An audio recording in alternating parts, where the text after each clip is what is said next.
Before we go into the BJP versus Congress debate, and Sanjay Jha again says that you are asking questions which only help the BJP here. Well, on some issues, you know, the Congress is on the back foot. What can we do about it? Let's take a first round from our panelists. Meghnad, Desai, 10 crore new jobs. Well, you know, 10 crore new jobs would mean something like 1/4 more jobs than the total persons in a labor force. I mean, this is a huge 25% quantum jump in the labor. Jump. And the question is not how many, but how are you going to create those 10 crore jobs? Yeah. First of all, if you have to promise to change the labor laws, which are preventing the growth of manufacturing. You have to have a different land acquisition rules, not the act the government passed, to liberalize the ownership of land. You have to have a big program in skilling. You have to have a big program in transferring people from the rural areas to the urban areas where the jobs will be. So yes, 10 crore jobs, but how are you going to create those 10 crore jobs? There has to be a blueprint. And that blueprint we are waiting for. Okay, before we go into the political debate, Mohandas Pai, why can't we dream? Why can't we dream? Well, we can dream. We should always have a big dream. Companies grow when you have a big dream. Here's the time to dream big. Why are you smiling? How did Infosys grow while you were there? You dreamt big. No, I agree with you, Arnab. We must grow big, but you know, when you have a government which has not handled job for the last 10 years, I don't know what big dreams that we can have. If Rahul wants to create 10 crore jobs in 5 years, it is not very difficult, Arnab. Just get 2 crore young people, 200 rupees a day, 100 days of job a year digging holes. That is 40,000 crores. You're being sarcastic now. You know, that's not. That's typical Mohandas Pai sarcasm. No, but Arnab, look, Arnab, for the last 10 years, if you look at the jobs, the formal sector jobs has grown at 1.6% a year. And the total formal sector jobs, as per the economic survey, is 2.9 crores in the entire country. Now you want to create 10 crore formal jobs, over 2.9 crore jobs that are there. I don't know how it's going to happen. Manufacturing is the doldrums. Anything that you do will take 1 year to take an impact, then you got 4 years, and to think that in 5 years you're going to create 10 crore jobs is difficult. Yes, you can do it over 10 years, but doing it over 5 years is a very, very tall order for somebody who has ruined the economy. Okay, so, let's go to Pavan Verma. Now, then after that, I'll really open this up. And, Pavan Verma, my question to you is, just because Bihar has failed, just because the Nitish Kumar government's record on unemployment is awful, why should you assume that the Congress, and just because you don't have the optimism, just because you lack the optimism that Rahul Gandhi has of a turnaround, why should you? Because I presume you will smash Rahul Gandhi's promise and not give him an opportunity. Arnab, you are famous for asking provocative questions, but this takes the cake. Bihar has had a remarkable economic turnaround with 5 years of sustained highest growth of any state in this country, given the fact it is at the bottom of the least developed states. This has been nothing short of remarkable, and yes, this revolution... Sir, your unemployment rate is 250% the national average. 1 minute. Since you countered on fact, let's throw a challenge at you. Your unemployment rate is 250% the national average. National average 3.8%, Bihar is 8.3%. Your unemployment rate in 2010-2011 assessed to be 16.8%, national average is 9.4%. So the only person whose track record is worse than that of the UPA is that of Nitish Kumar. Now defend yourself on these facts. I want to come back to that, Arnab. In fact, that is precisely the reason why Mr. Nitish Kumar has been arguing that we have turned around the economy but can take it only up to a certain stage. Now we must create jobs. For that we need investment. 90% of all investment in India, both private and through government, goes to essentially 5 developed states, and there is hardly any incentive to come to the least developed state in the country. And therefore he has argued that for investment to come into the state, which creates jobs, there is a need for a certain framework of affirmative action which has been available to other states whose per capita incomes now are much higher than that of So Bihar. you're with the BJP on this, I presume. So you're with the BJP on this. And we take You're with the BJP on this. So UPA failed. You're with the BJP on this. Now that's another question. I agree. Why is it another question? I agree whether with the BJP or otherwise. I agree with the BJP or otherwise that this kind of promise made more for, to my mind, lure votes than to base it on any concrete either plan of action or track record of performance. It's something that must be avoided before election. Even the national manufacturing policy, which the Congress government announced and which it has implemented fairly poorly so far, promises jobs on a much more phased basis than this 10 crore creation. So therefore, I think this is another matter. You were talking of Bihar and I was answering that. And let me say as the last portion to what I say to you in response, these kind of promises made rashly are not the monopoly of the Congress. I think the BJP also needs to very seriously consider the question therefore, Supreme leader says, give me 5 years and I will convert India into heaven. After the kind of dismal performance in Gujarat, which has been covered over by a massive machine of publicity, promotion and projection, I think all parties need to exercise restraint. Fine. Now, I think we'll go to J Akbar next, so that Sanjay Jha can respond to everyone together. J Akbar, I'm sure you heard what Rahul Gandhi says and you know the import of my question. My question is 10 crore new jobs. If the economy rebounds, right, and if there is a turnaround possible, if the Congress party is willing to turn over a new leaf, even after 10 years, can you do away, by saying that Rahul Gandhi can't do this, would you be undermining the spirit of the nation? The spirit of entrepreneurship and the spirit and energy and confidence of 100 million new voters? Arnab, surely the first question is, I'd really like to know what particular crime the young of India have committed that they haven't got these 10 crore jobs in the last 10 years. Which national and international forces were working towards a conspiracy to deny the youth jobs for 10 years? The statistics are actually astonishing. We are now hearing a promise that more jobs will be created in a year than were created over 8 years, according to the figures of the NSSO. You know, there are many kinds of jokes in an election campaign. I mean, a little bit of give and take is always, in fact, part of democracy. But there's also something called a cruel joke. And this cruel joke hurts worse. And this cruel joke is on the young. The young have actually waited for 10 years. You know, they've been betrayed twice. 10 years they waited. A person who was 20 years old in 2004 is 30 today. And if you have not given that person, a young man, a young woman, a job, you've actually destroyed his and her life.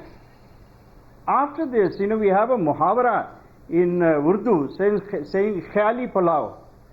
This is the biryani of illusion. I mean, you can do everything to the young, but don't laugh at them. You have already done enough to damage them. And I think this kind of almost a hysterical promise absolutely suits nothing. Now, of course, the question has been raised here about Gujarat and so on, and I just want to refer you at the very beginning to a Goldman Sachs report that was issued last Friday. The Goldman Sachs is not any party's vehicle. The Goldman Sachs report said that if the good governance of Gujarat had been shown, another 40 million jobs would have been created. Now, these are independent bodies and, investment houses which are making this claim. And in fact, if you see, the private sector as well as the markets are responding on a positive note right now, is precisely because they expect to. No, there are enough question marks put to the Gujarat model also. We're not going into that. We are going to get somewhere, and we are going to restore something of what was lost of the Indian dream. No, Mr. Akbar, I request you, because if you're going to discuss the Gujarat model, I have great respect for you, Mr. Akbar.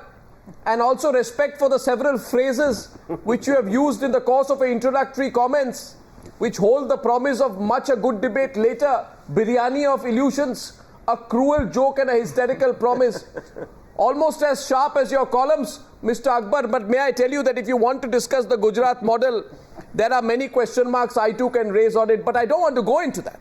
No, Arnab, I was merely quoting a Goldman Sachs report because it mentions jobs and it is relevant to the debate. I mean, so let's restrict it precisely to the Goldman Sachs report. Right. And as you say, this is the subject of our debate, and we can take other issues later. Yes, it is. And Sanjay Jha's hand went up So there. it's only with the relevance of the jobs issue that I brought the Goldman Sachs report up. I have seen Sanjay Jha in many moods on the Newshour. And by the way, I read the Goldman Sachs report in Times of India. Thank you. I have seen Sanjay Jha in many moods on the Newshour, Mr. Akbar. Tonight I find that he has listened to you with great intensity and sagacity, which I am grateful for, because Sanjay Jha is famous for interrupting BJP guests. He has shown you a rare privilege tonight, which he has not shown to many BJP guests. I think you should reciprocate it at some point when you have the opportunity. But Sanjay, come on fact tonight. No, thank you, Sanjay. Thank you. He's actually thanking you. Sanjay, look at this. Look at this. Yesterday, your finance minister admits that you have been an absolute failure in creating jobs. And within 12 hours, Rahul Gandhi says we are going to provide 10 crore jobs, which means an increase in job creation rate of 1,000%. Creating jobs at 10 times the rate that you did between 2004 and 2012. If this is not a khayali pulao, what is? I want your response, and after that I'll take a short break. We go back to the debate. Sanjay Jha. Well, Arnab, firstly, let me tell you that I heard Mr. Akbar quote the Goldman Sachs report. Now, I'm going to tell him what the Goldman Sachs, I have some friends working there, but I'll have to be very honest about it. The Goldman Sachs report, Mr. Akbar has been saying for the last 5 years that India will become amongst the largest economies of the world, and that statement has been made on the basis of the UPA government's performance since 2004. So that's a huge congratulation for the UPA government. Point number two. While you are quoting Goldman Sachs, Mr. Akbar, let me tell you the truth of Gujarat, since you quoted Gujarat before I answer Arnab's question. And that truth is, in Gujarat, employment has been stagnant in the manufacturing sector. Now, you can quote labor laws, etc., but the truth of the matter Are we discussing Gujarat or India? Let's decide not first. just one of the central government. I have to respond to Mr. Akbar, because the Goldman Sachs has also been hauled up on several occasions for reports that have been questioned at a very serious level. So I don't want to quote Goldman Sachs. Let's come down to the fundamental point here. What Mr. Rahul Gandhi is saying is nothing new, Arnab. The national manufacturing policy that I think Pavan Verma mentioned is absolutely clear, has been announced. It is unique. It was announced on 4th November 2011. Has been at around It's been a long time. Let me answer. Absolutely. Manufacturing is not like an instant noodle. It has a gestation period. Please. And if you read the manifesto and the national manufacturing policy, they're extremely consistent. And you need to understand there's a lot of rationale and logic behind this. Give me 1 minute. The point that we are trying to mention is that manufacturing in India has to be moved up from 16 to 25%. Now you will say, how are we going to do it? You have a right to ask the question. But you must understand a manifesto is an intent, to fulfill a certain targeted belief that is in the interest of the country, youth, the economy and development. So from a promise it becomes an intent on the Newshour. And that will invite many a response. Stop getting into nomenclature. No, not nomenclature. I have to take a small break. It's a promise. Okay, if you I want have to to hear take it a as a promise, 90-second break. No, Sanjay, see, and give me time, because you're giving more time to the other people. Sanjay Jha, I didn't interrupt you. Listen to me, Sanjay. I have to take a break. I'll come back to you. 1 second. The interruption trade I picked up from your almighty. Yes, 1 second, Okay. Mr. Jha, I have to take a 90-second break. Right. Before I take a 90-second break, I'll say you have made an intent. I want you right now to check out the Wall Street Journal, 25th October 2011, to find out whether Anand Sharma made the exact same copybook 10 crore jobs promise after the national manufacturing policy was announced in 2011. And if since then and now nothing has happened, why should I believe you? You take 8 years to declare your intent, 2.5 years to do nothing after that, and you want people to buy the same promise. I'm back in 90 seconds. This debate continues on whether Rahul Gandhi's job creation offer can be believed. Back in 90 seconds. Only 90 seconds on the news. Statement of intent, said Sanjay Jha. Your verdict on that. Statement of intent, he said. Your verdict, Meghnad Desai. I think it is going to get even more milder because I think probably Rahul Gandhi meant not 10 crores but 10 million. So you think Sanjay Jha is pulling back? He's diluting what Rahul Gandhi definitely. said. You know, because he's diluting it knowingly. Because it's a promise to create 10 crore jobs and we will do it. No, but you made it's a promise to create 10 crore jobs and it's doable. Why are all of you so cynical? Why don't you believe in the India growth story? You have no realistic plan you can put forward before people. You have not said anything about changing labor laws. You have not said anything about changing land laws. You said nothing about skilling. You can't just say, I'm going to create 10 crore jobs. I'm saying put your feet on the ground. Arnab, can I jump in here? Economics is a serious matter. Before you jump in. Economics is a serious matter. Before you jump in, and before I let everyone jump in, here's a straight fact. Okay, you provide... Has anybody, can I ask a question to the panel? How many of the panel members have read the entire manifesto of the Congress party? And be honest, because I have not read a single manifesto of the Labour Party in all my life. I don't read manifesto. I read results. I read results, not manifesto. If you read it, if you read it, you would know... If you read it, you would know that we are talking about I have clusters. 1 minute. I have read the... I hope you tell people that in a few years, India will have one of the greatest industrial corridors in the world. It's called the Delhi Industrial Mumbai Corridor. And it's going to be absolutely what after 10 years of development, of cities that will have been created. By the way, infrastructure that by the way, Sanjay, 1 minute. National manufacturing by the way, Sanjay, create 10 crore jobs is a challenge. Sanjay, can I say something? Making the promise. Sanjay, I'll tell you one thing. I have had the unique privilege of reading parts of the Congress manifesto, and I presumably should feel blessed that you've asked the question, and my answer is a yes. I can also tell you that the 100 new cities... you're partially read it. Thank you for deeming me literate tonight on the program. I can also tell you that the 100 cities reference which you have in the Congress manifesto is, with respect, a direct lift from Narendra Modi's, what he declared as his governance agenda in January. So I'm just putting this for your benefit. Anyway, it is. Tell you. Can I ask you a question? Anything. Mohandas Pai. No, I need to ask you Pai, since you quoted Narendra Modi. Can you tell me one Chief Minister of India? Can you tell me one former Prime Minister of India? Now, Mohandas Pai and who hasn't talked jobs, who hasn't talked investment, who hasn't talked... but you had 10 years, they didn't. Does that. You had 10 years to deliver, they didn't. Okay, Mr. Modi is using that to conceal a larger Hindutva agenda. For him, development is only a spin. You know it, and everybody knows that. I don't know. Now, MJ Akbar will respond now. I can only add one thing. I can argue the details out with you. Before MJ Akbar comes in, the point is that you created 15 million. You created 15 million jobs in the time frame from 2004 to 2012 when your GDP was expanding. Read the CRISIL report. Listen to me, Sanjay. Report, the UPA created 53 million jobs. Sanjay, please understand. Read the CRISIL report. It says we created 53 million jobs. Sanjay, 1 minute, please. And I'm not including Manrega, etc. into it at all. Okay, anyway, now you created 15 million people work in the time frame 2004 to 2012 when your GDP was expanding at 8.5%. There were 60 million jobs in the 5 years to 2004-2005 when the growth rate was 5.7%. So you did create jobless growth. MJ Akbar will respond. One second, MJ Akbar to respond to Sanjay Jha, please. 1 second. 1 to 1. They were all in the agricultural sector of now let him in, please. MJ. Arnab, while we are discussing all this in a studio and over cameras, there is another and I think a much more important debate going on in this country. It is a debate going on in the street, particularly since this is election time. And this is a debate among the people of India about themselves and about their future.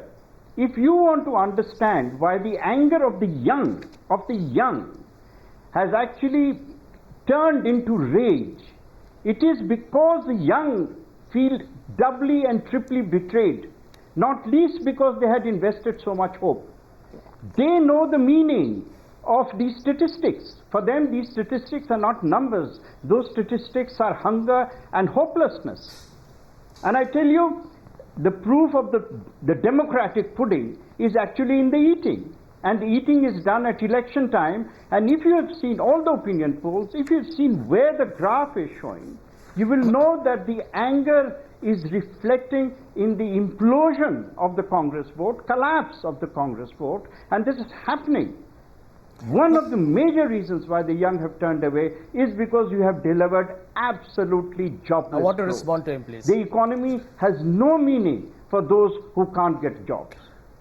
You know, I know Sanjay Jha wants to respond, but yes, Meghnad, Desai, one second. I actually had a question for Pavan Verma, which is slightly more. Yeah, well, go ahead, okay. MJ. By job, you have to mean a full-time, year-round job. You can't say a 50-hour job is a job. By job, you mean a full-time, 12-month, year-round job in a properly paid job, and you can't say, oh, I've asked people to dig ditches and I've created a job. That is not a job. That is not a job, and I see a resounding nodding of the head by Mohandas Pai, because India is aspirational. India wants to grow. The young Indian does not want to live off a dole. Yes, Mohandas Pai. Arnab, let me give another data.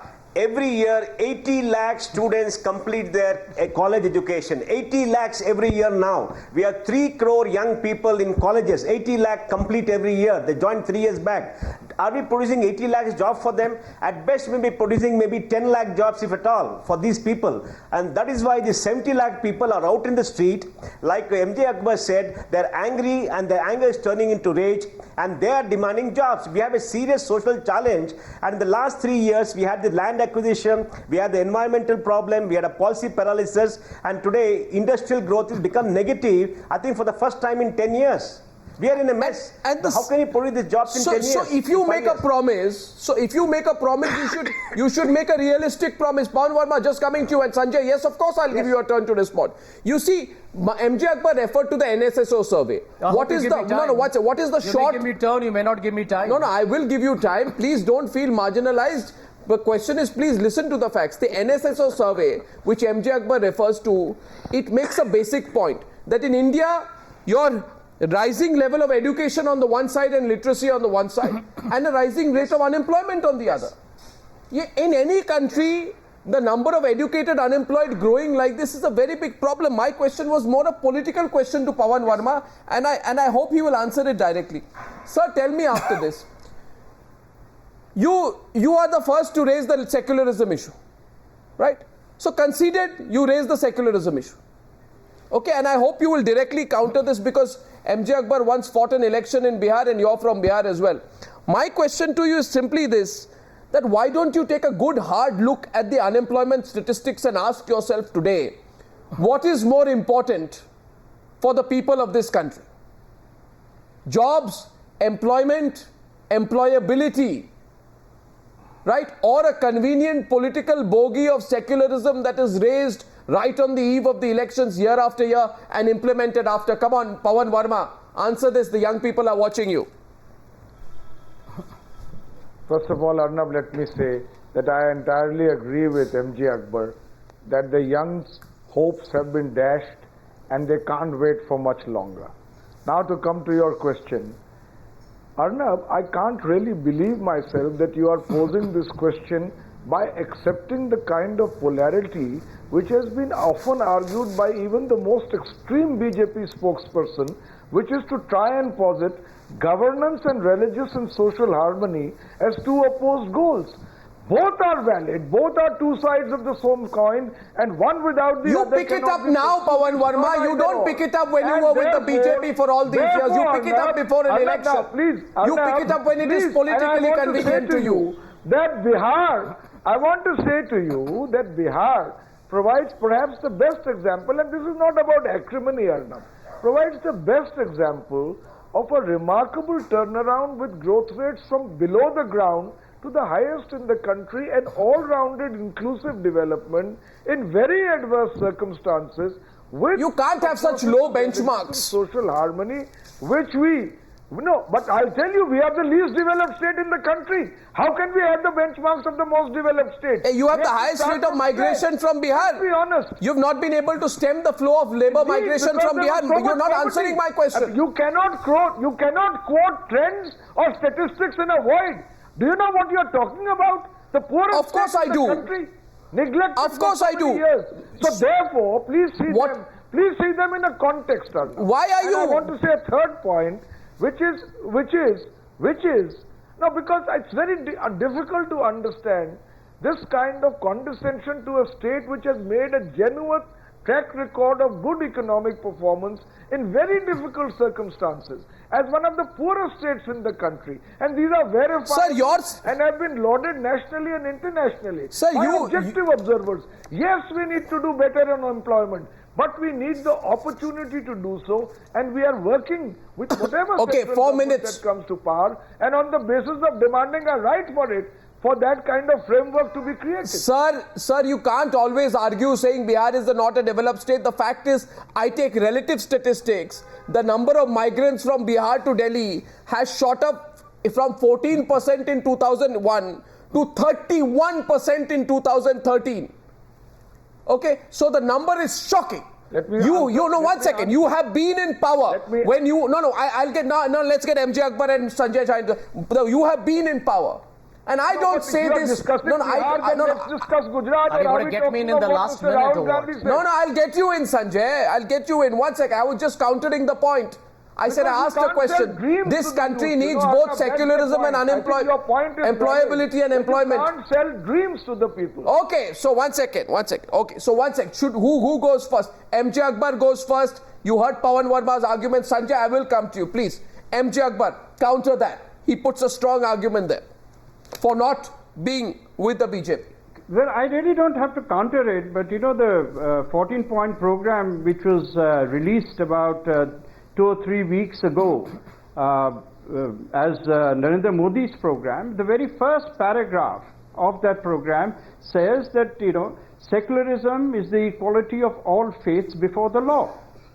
And we all know that prosperity comes to India when peace exists. We all know that the meaning of inclusive growth is when all communities of India, Hindus and Muslims, very large communities, work together for the good of themselves as well as the good of the nation. We all know. I mean, you know, I really don't want to labor this point at the moment, but the Patna speech of Narendra Modi, I think, was at that moment when the bombs were bursting, around that time, exactly when, you know, I think when the threat to your life and a crisis moment, you tend to speak from the heart more than your head. At that moment he said very clearly कि हिंदुओं को तय करना है कि वो मुसलमान से लड़ेंगे या गरीबी से लड़ेंगे, और मुसलमान को तय करना है कि वो हिंदू से लड़ेंगे या गरीबी से लड़ेंगे. And that is the point. Together हम दोनों को मिलकर गरीबी से लड़ना है. And I think that really sets this argument aside, and let's go back to this fabled 1.5 minutes on the debate. Two hands go up. 1.5 minutes on the debate. Pavan Verma's hand goes up, but Sanjay Jha must have his turn first. Yes, quickly. Sanjay Jha, respond to that. Thank you for giving me 1.5 minutes. Newshour viewers, if you are watching this program, Mr. Goswami is asking questions of the Congress Party's 10 crore jobs, but he's given more time to Mr. MJ Akbar to talk. Newshour viewers can judge for themselves how neutral you are. Come on now, please, anyway, Sanjay, Arnab, let me please answer the question, please. The larger issue is that jobs have to be looked at in a larger ecosystem, Mr. Goswami. If you read the manifesto, which you haven't, by your own confession, half read, you would have known. I just told you I read the manifesto anyway. How you going to grow GDP at 8%? It's about creating corridors. It's about facilitating investments. It's about clearing projects at a faster speed. It's about removing retrospective taxation. It's about encouraging industry, investing in skills. So undoing everything that you did for the last 10 years. They've been very services dependent. Undoing everything that you did for the last 10 years. Let me tell you this. Let me tell you this, the Congress party has made a promise in its manifesto, it will deliver. This promise and this manifesto is not brought written retrospective by somebody taxation? sitting in at the back of the Who envelope gave slow calculation. clearances? And therefore, 1 minute, therefore, Who reduced competitiveness? we will do it. We have got a National Investment Facilitation Authority. Who didn't push for This is manufacturing? the whole point. We have talked about how we are going to make India. Okay. We are going to work on labor reforms. These are all commitments to change. Okay. This Now is how one more you make minute a left. beginning. Two hands By for the way, one second. Mr. Modi makes You know, tall speeches. Ask him how is he going to do 30 it. seconds. Mr. Akbar uses 30 seconds, 30 seconds. Jam This is not an yesterday election and jam platform. tomorrow, This was but meant no to be a jam cerebral today. discussion. Jam yesterday and jam tomorrow, but no jam today. Pavan Verma. That's all you're saying. Tomorrow, tomorrow, Arnab, very tomorrow. quickly, Mr. Modi's moment of truth at the Patna rally where he said, दोनों को गरीबी के खिलाफ लड़ना है, मैं तो यही पूछना चाहता हूं, इसको संभव कीजिए. Make that possible. Don't play politics of polarization in the name of the promise of development. We will have another debate with Pavan Verma and J Akbar and Sanjay Jha taking this forward. There's a 10 crore job offer there. Will the people of this country buy it and give the UP an opportunity, or will they look at it with cynicism? Thank you very much for joining me on debate number 2. Gentlemen, on the Newshour tonight. Thank you.